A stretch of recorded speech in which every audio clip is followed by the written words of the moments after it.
For 80 years, one piece of paper has ruled the world. It dictates the price of your coffee, the cost of oil, and the stability of nations. The US dollar isn't just money. It is a weapon, a shield, and the undisputed king of the global economy. But kings don't rule forever. Right now, a tectonic shift is happening beneath our feet. From the oil fields of Saudi Arabia to the banking systems of Brazil, nations are quietly and sometimes loudly dumping the dollar. They are turning to a new contender, the Chinese yuan. Is this the end of American economic hegemony, or is it just a temporary glitch? Today, we are breaking down exactly how the world is transitioning to the yuan, why it's happening now, and what this means for your money. To understand the how, we have to understand the why. Since 1944, the dollar has been the world's reserve currency. It was stable, liquid, and trusted. But in recent years, trust has eroded. The turning point wasn't economic, it was geopolitical. When the US and Europe cut Russia off from the SWIFT banking system in 2022 and froze their reserves, a shockwave went through the global south.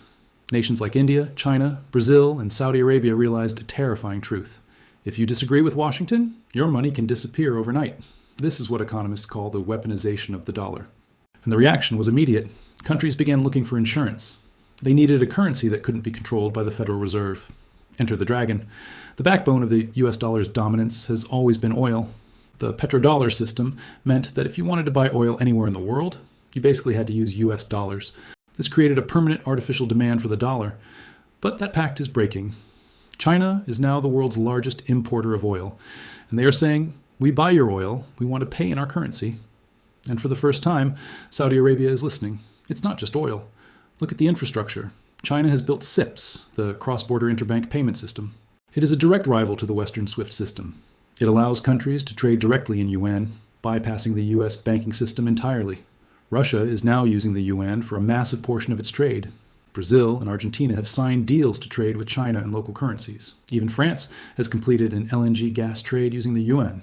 The walls of the dollar fortress are being chipped away, brick by brick. Now, before you go selling all your dollars, we need a reality check. The internet loves to say the dollar is dead, but the data tells a different story. The dollar still makes up nearly 60% of global central bank reserves. The yuan? It's hovering around 3%. Why is the gap so big?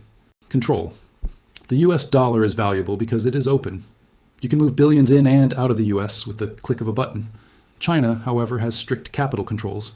The Communist Party manipulates the value of the yuan to help their exports.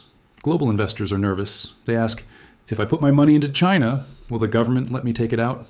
Until China opens its financial markets fully, which risks their internal stability, the yuan cannot truly replace the dollar as the global safe haven. So what is the verdict? We aren't seeing a replacement. We are seeing a dilution. We are moving away from a unipolar world where the US dictates everything to a multipolar world. A world where the dollar is still strong, but it shares the stage with the yuan, gold, and perhaps even Bitcoin. For the US, this means higher borrowing costs and more inflation closer to home. For China, it means more geopolitical power. And for the rest of the world, it means having options. The era of the dollar's total monopoly is over. The era of currency competition has begun. What do you think? Will the yuan eventually overtake the dollar, or will trust issues keep China in second place? Let me know in the comments below. Thanks for watching, and I'll see you in the next one.